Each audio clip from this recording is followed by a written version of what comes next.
Halo semuanya.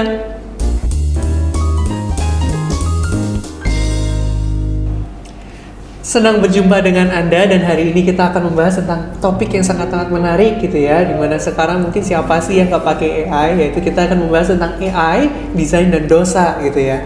Mungkin nggak bisa dipungkiri sekarang manusia sama AI itu hidupnya harus bersamaan gitu ya. Jadi kita akan bahas lebih lanjut, lebih asik deh pokoknya di podcast hari ini gitu ya. Sebelumnya perkenalin, nama saya Winston. Di sini saya menghadirkan dua narasumber dari DKV UPH. Mungkin boleh kenalan dulu nih. Halo semuanya, nama saya Joel Jeremy Tadungi Haja. Saya mahasiswa DKV UPH angkatan 2024. Halo semua, nama saya Kalista Solihin. Saya juga mahasiswa DKV UPH tahun 2024. Oke, mungkin kalau tadi kan ngomongin dari DKV UPH gitu ya. DKV sendiri yang aku tahu itu desain komunikasi visual, bener nggak? Bener kan? Berarti yang aku tahu nih di DKV itu ngegambar-gambar gitu. Bener nggak sih sebenarnya DKV itu gambar-gambar ya? Oke. Sebenarnya kakak nggak salah jauh gitu. Ya DKV pastinya ada berkaitan dengan gambar atau seni gitu, misalnya melukis, sculpture begitu-begitu. Tapi sebenarnya dari yang saya pelajari so far, DKV itu sebenarnya more than that gitu. Kalau kita pelajari dari istilahnya gitu, desain komunikasi visual. Jadi pastinya pelajaran DKV ini ada kaitannya dengan komunikasi visual, di mana kita sebagai seorang desainer itu ingin menyampaikan suatu gagasan atau suatu bisa isu atau mungkin suatu konten dan lain sebagainya yang dikomunikasikan secara visual. Berarti keywordnya kan sebenarnya visual gitu ya. Berarti setahu aku kan sekarang AI udah bisa generate image gitu ya. Berarti ngebantu banget dong sebenarnya AI ini. Bantu banget. Karena AI itu di sini aksesnya gratis. Jadi semua orang dapat akses AI, dan AI itu juga bisa mengenerate image loh sekarang, dan itu hasilnya sangat instan. Kita cuma tinggal ketik prompt doang atau beberapa kata, dan AI itu langsung mengeluarkan hasil gambaran ya apa yang kita suruh. Iya, waktu itu aku sempat tren tentang yang AI Ghibli gitu kan. Aku pakai foto aku jadi Ghibli. Oke, kalau gitu aku boleh nanya nggak? Sekarang konteksnya kan teman-teman di sini kan dari DKV UPH gitu ya. Kondisi di DKV UPH ini sebenarnya gimana sih dengan adanya AI? Apa muncul jadi lebih gampang gitu atau kayak malah jadi gimana gitu? Oke. Mungkin kalau dari kondisi DKV sendiri pastinya AI mempermudah pekerjaan kita gitu. Tapi masalahnya itu mungkin banyak mahasiswa yang menyalahgunakan AI ini. Jadi seharusnya kan kita menggunakan AI untuk membantu kita. Instead mahasiswanya banyak yang menggunakan AI, mereka generate image gitu misalnya, kemudian mereka mengumpulkan karya tersebut, hasil dari AI tersebut gitu. Oh, jadi mentah-mentah dari AI langsung dikumpul Ya, gitu. betul. Terus gitu banyak yang ngaku kalau itu hasil mereka sendiri gitu. Betul. Oh, I see. Oke. Tapi kalau aku boleh nanya, kalau gitu AI-nya sendiri ini sebenarnya dosa nggak sih?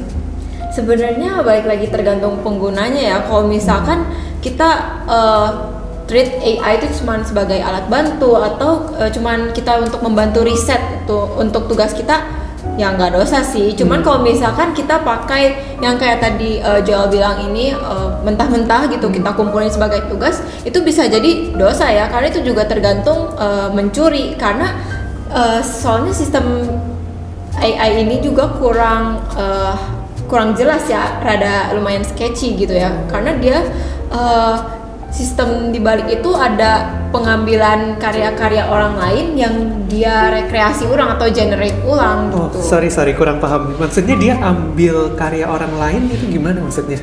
Oke, mungkin kalau aku jelasin sedikit nih, mungkin kalau yang kita pikirin tuh kalau AI bikin karya baru itu mereka bikin karya secara original gitu. AI generate sendiri. Cuman sebenarnya di belakang itu, di balik layar tersebut itu sebenarnya AI mengambil karya-karya dari seniman-seniman yang sudah ada gitu, dari karya-karya yang sudah ada. Dia compile data-data tersebut, kemudian dia olah menjadi karya yang baru. Dan terkadang keseringan itu tanpa sepengizin dari seniman-seniman tersebut gitu. I see. Berarti emang dari AI-nya sendiri lumayan sketchy gitu ya, nggak jelas dia ngambilnya lisensinya gimana. Berarti kalau kayak gitu sebenarnya kalau kita generate image ada lisensinya nggak sih, ada hak ciptanya nggak sih di AI-nya sendiri ini?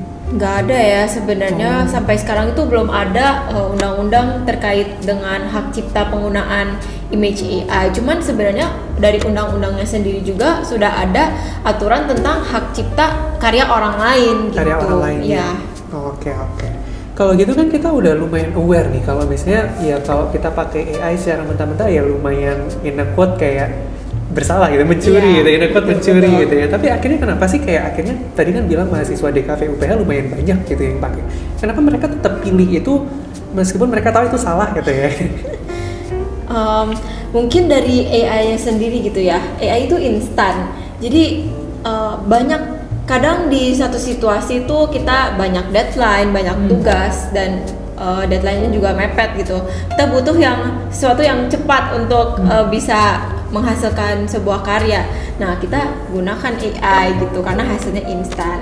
Udah gitu yang saya mention di awal itu karena gratis, karena AI itu nggak perlu mengeluarkan biaya. Kalau misalkan kita menyuruh orang lain kan pasti kita harus bayar orang Joki lain gitu ya. Joki, seperti joki gitu. Tapi AI ini gratis, jadinya pasti semua orang pakai AI. Terus kualitasnya juga nggak kalah bagus loh sama hasil tangan manusia gitu. Mungkin kalau kita gali lebih dalam lagi, aku juga sempat research gitu, kira-kira kenapa meskipun mahasiswa udah tahu bahwa hal ini salah gitu, kenapa mereka masih melakukan hal tersebut.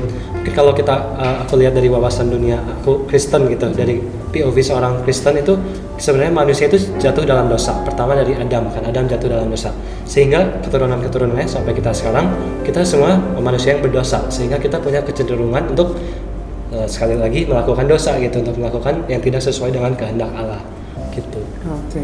Tapi kalau to be rational gitu ya, tadi kan ngomong sebenarnya kalau kita pakai AI, UU-nya, undang-undangnya juga belum jelas gitu kan. Jadi sebenarnya dosa nggak ya kalau kita ngambil dari sana gitu? Kayak by law kan sebenarnya kayak nggak ada law-nya gitu kan? Iya, betul.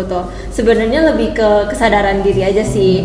Dalam Alkitab juga kan Tuhan udah mention nih dalam salah satu 10 perintah Allah, kalau misalkan jangan mencuri. Berarti ya dengan secara sadar kita janganlah mencuri karya orang lain gitu ya, atau mengcopy paste juga jangan. Dan satu lagi tuh ada yang namanya tentang berbohong. Dari Efesus 4 ayat 28 kita juga belajar kalau misalkan Tuhan itu lebih menghargai hasil yang jujur daripada hasil yang instan tapi tidak jujur. Oke, I see. Oke, kalau gitu aku boleh nanya gini. Bayangan kalian sebagai mahasiswa DKV UPH gitu ya. Kondisi ideal dari DKV UPH sebenarnya kalau ada AI ini gimana sih kalau nggak terdampak dosa gitu? Oke, mungkin kondisi idealnya kalau tidak terdampak dosa pastinya mahasiswa hidup berdampingan dengan AI, tapi dalam arti yang mereka tidak menggunakan AI dengan salah, di mana mereka menggunakan AI instead sebagai tool membantu mereka. Jadi bukan mereka mengumpulkan hasil AI, tapi mereka menggunakan AI sebagai tool yang membantu mereka. Selain itu juga pastinya mereka harus menggunakan AI dengan jujur, dengan transparan. Kalau mereka pakai AI selama proses pengerjaan tugasnya, mereka harus kasih tahu gitu ke dosennya bahwa saya menggunakan AI untuk ini begitu, agar lebih clear juga untuk dosen-dosennya. Oke. Berarti kalau kita bisa simpulin sebenarnya kan ini ada problemnya gitu ya, dimana orang-orang ini nggak jujur gitu ya, bohong dan juga ya in a quote mencuri gitu kan. Ada nggak sih solusinya gitu, yang bukti konkretnya gitu, solusi konkret supaya akhirnya problem ini bisa diselesaikan gitu?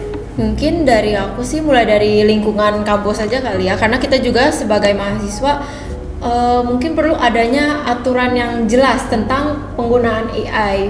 Mungkin seberapa jauh sih mahasiswa, terutama mahasiswa DKV bisa dapat menggunakan AI dalam tugasnya gitu, atau seberapa banyak kontribusi AI terhadap tugas kita gitu. Berarti peraturannya secara peraturan. Kurikulumnya gitu ya. Menerapkan peraturan yang lebih jelas ya Lebih tentang jelas. penggunaan Soalnya AI. sekarang kondisinya berarti sedikit rancu gitu. Ya, lumayan rancu. Oke. Mungkin poin yang lain yang aku mau sampaikan, kalau kita ngomongin AI, sebenarnya AI sendiri netral gitu, bisa baik bisa jahat, tergantung penggunanya. Jadi mungkin kita juga bisa mulai dengan building a mindset gitu, dengan kesadaran mahasiswa-mahasiswa sendiri, di mana kampus tentunya bisa mulai implementing value-value tertentu pada mahasiswa, di mana mereka harus menjadi anak yang jujur gitu misalnya, atau tidak berdosa atau menghindari dosa gitu. Iya, tidak berdosa kayaknya mustahil. Ya, mungkin bisa dari kelas-kelas seperti misalnya Allah dan dosa, kelas agama dan lain sebagainya, dan pasti harus diajarin sejak kecil gitu. Selain itu mungkin lingkungan kampus juga bisa lebih emphasize proses pembelajaran dibandingkan dengan hasil, karena kalau fokus dalam kuliah itu nilai hasil akhir, pastinya mahasiswa akhir-akhirnya ingin mencari jalur cepat, shortcut untuk mendapatkan hasil yang bagus. Tapi kalau mereka sadar bahwa mereka masuk kuliah itu untuk belajar gitu, mereka udah bayar sekian banyak gitu, ya tentunya untuk belajar dan mendapatkan sesuatu gitu. Oke, jadi sebenarnya kalau kita bisa simpulin dari percakapan kita tadi sebenarnya nggak apa-apa nggak sih pakai AI? Iya, betul, Jadi nggak apa-apa. pakai aja sebenarnya gadget ya. Cuman terkait motivasinya gitu ya, lebih menarik. Apalagi dalam kondisi konteks kita kan sebagai remaja Kristen gitu ya, kita harus balik lagi ke wawasan kita sebagai umat Kristiani gitu kan.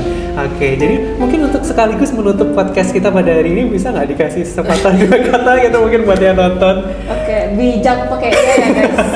Bijak pakai AI. Jangan berbohong juga. Jangan berdosa. Jangan, oke, hindari dosa, bukan jangan berdosa. Ya jangan berdosa juga berdosa. sih. Oke. Jadi mungkin terima kasih gitu ya sebenarnya. Aku mau ucapin terima kasih buat teman-teman yang udah hadir di sini. Boleh kasih tepuk tangan dong teman-teman. Oke, ya sampai jumpa di podcast kita berikutnya. Bye bye.